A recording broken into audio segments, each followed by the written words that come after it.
Yeah, man, it's your boy Jay Sterling, man. You feel me? I'm just sitting here looking at this photo album, man. I got a lot of niggas that ain't in here no more, man. You feel me, man? Shit, damn, it brought tears to my eyes, man. You know what I'm saying? Let y'all know how I feel about it. Today, I wanna deal with a few issues.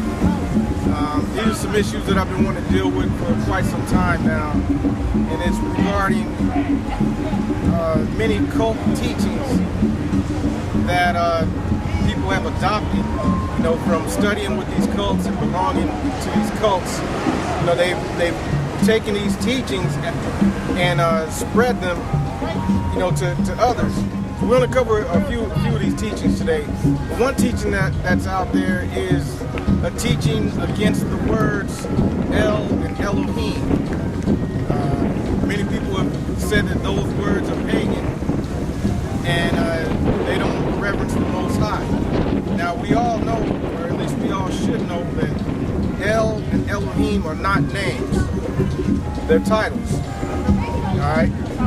And some have even gone as far as to spell certain Hebrew names and words using a YL at the end instead of an EL. And I find that quite ridiculous because the original text has an Aleph Lamed, which we would translate in English as an EL or even an AL. But some have used a YL as if that's going to change something. The original Hebrew text never used a YL or a Yod Lamed. You do not find that in any Hebrew manuscripts. So anyone making that claim about a YL spelling or Yod Lamed spelling as opposed to an Aleph Lamed spelling, that's false. It's a false claim. And these are teachings that have come from certain cults. Okay? So the first thing I want to do is get into give some understanding on the words El and Elohim. We're going to get to the root of these words. We're going to get to the foundation and go back to the oldest form of Hebrew, which is the Proto-Semitic Hebrew. It's a pictograph alphabet, kind of like hieroglyphics. It's older than the Paleo Hebrew. All right, it's the original Hebrew, and it's called the Proto-Semitic. Yeah, the lexicon. It's the Ancient Hebrew Lexicon of the Bible by Jeff Brenner. You can find the information that's contained in here in other sources as well. Read the first, read what's on the title. Hebrew letters, words, and roots defined within their ancient cultural context. Okay? So let's start by going to the letter Aleph, also known by its ancient form Al. Go ahead and read what you have for Aleph. It's on page 20. The original pictograph for this letter is a picture of an ox head, representing strength and power from the work performed by the animal. Okay, that letter Aleph is represented by an ox head with horns. And we'll put the image of that up for you.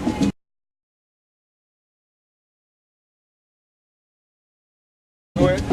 This pictograph also represents a chief or other leader. When two oxen are yoked together for pulling a wagon or plow, one is the older and more experienced one who leads the other. Okay, that letter represents a chief or a leader. And in Hebrew, the word Aleph actually has been translated as chief, governor, ox, and duke. I brought that out a couple years ago on an Esau lesson that I did on the word duke. It shows us the word Aleph. Read on.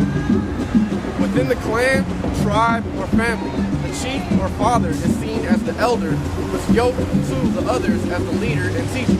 Okay, so it says the chief or father is seen as an elder, and he's yoked to the others as a leader, right?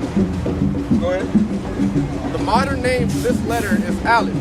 It corresponds to the Greek name Alpha and the Arabic name Aleph.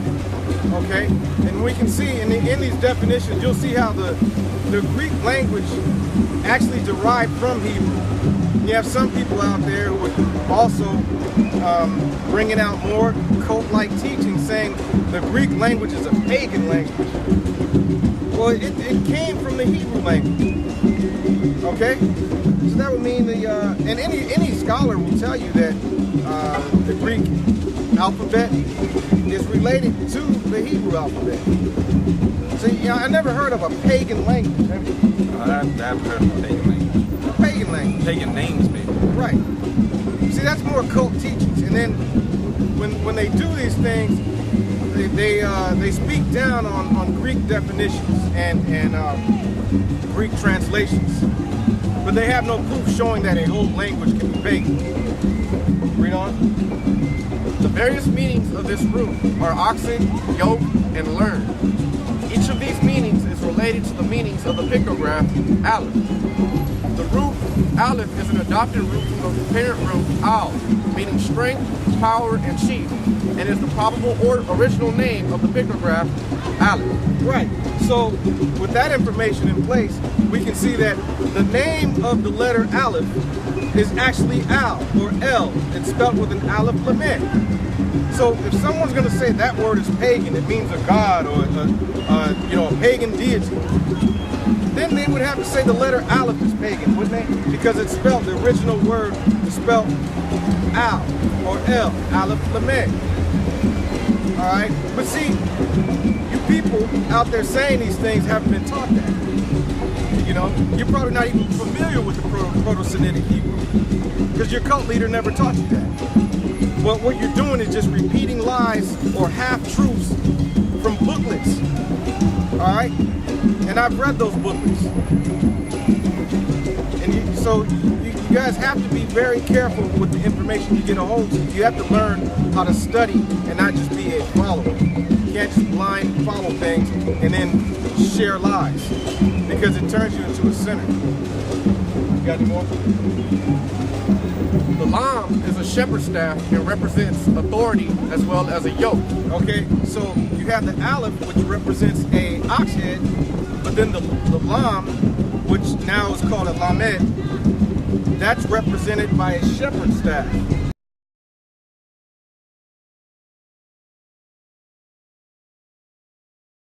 That's interesting. Go ahead. Combined, these two pictographs mean strong authority. The chief or father is the strong authority. The aleph can also be understood as the ox and the yoke. Okay, so it says the chief or father, and our father is the Most High, Yahweh. He's the aleph. Read that part again. The chief or father is the strong authority. The al can also be understood as the ox and the yoke. Okay, so the al or the el is understood as the ox and the yoke, because the Most High is a strong authority. Go ahead. Many Near Eastern cultures worship the al, most commonly pronounced as El, and depicted as a bull in carvings and statues.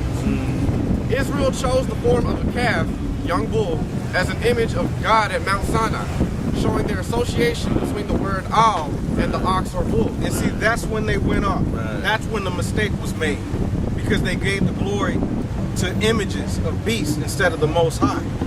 All right, that's where the mistake was made. All right, as a matter of fact, let's back all this stuff up with scripture instead of go ahead and get the line. Go to Romans chapter 2. Romans chapter 2. We're going to back this up with scripture and show you what occurred. Because even the Gentiles did this also. The nations gave the glory to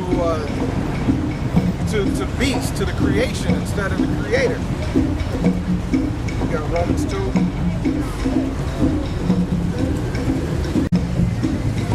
No, Romans chapter 1. Romans 1.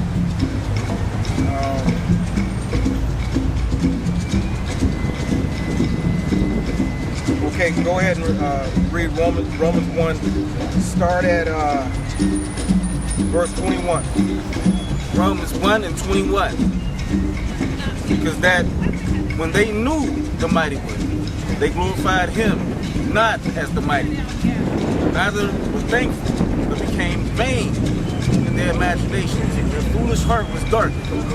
professing themselves to be wise, they became fools and changed the glory of the uncorruptible mighty one to an image made like unto corruptible man, and to birds, and to four-footed beasts, and creeping things. See? Now read that part again. And changed the glory. Now, professing themselves, 22, professing themselves to be wise, they became fools, and changed the glory of the uncorruptible mighty one into an image made like to corruptible man, and to birds, and to four-footed beasts, and creeping things. Right. So we're not supposed to make any images. We're commanded not to do that. But they knew that the Most High was the El. He was that strong shepherd. You know, the Aleph represents the strength, and the Lamed represents being a shepherd. It's a shepherd style. So Israel and the other nations, they changed that glory into the image. Some made birds, some made men. That's why we're not supposed to have any images that we reverence.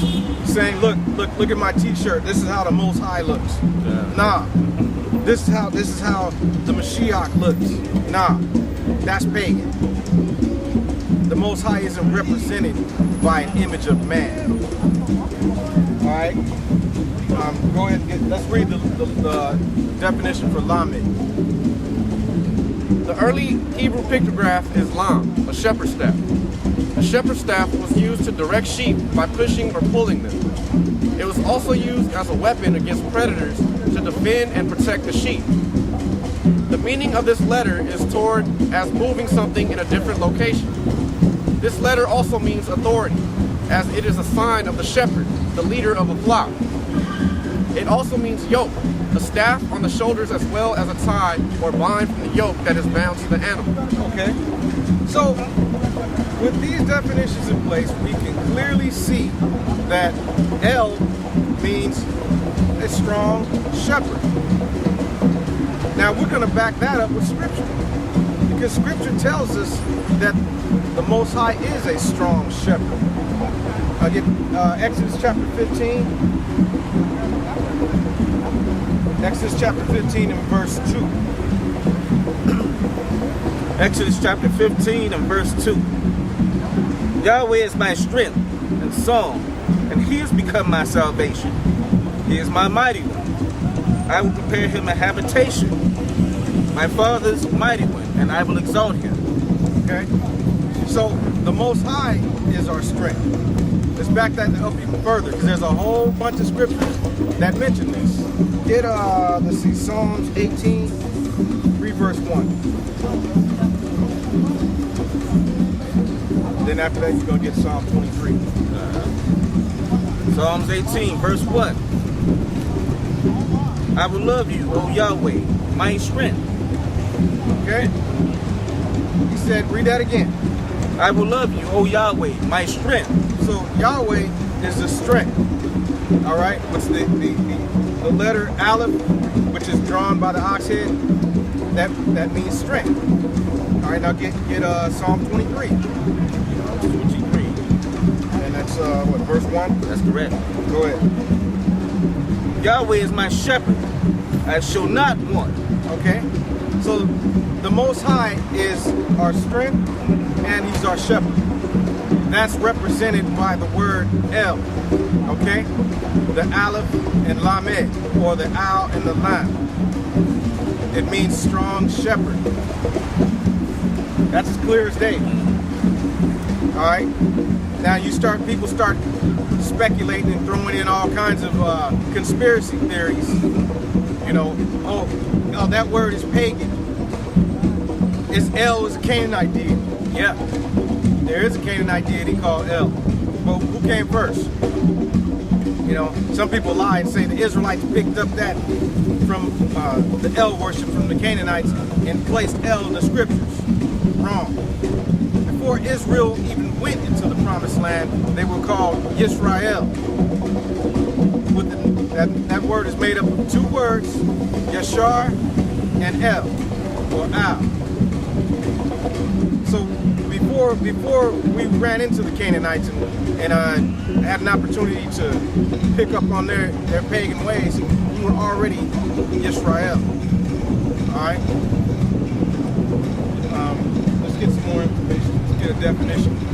finish up with the word El, and then we're going to cover Elohim.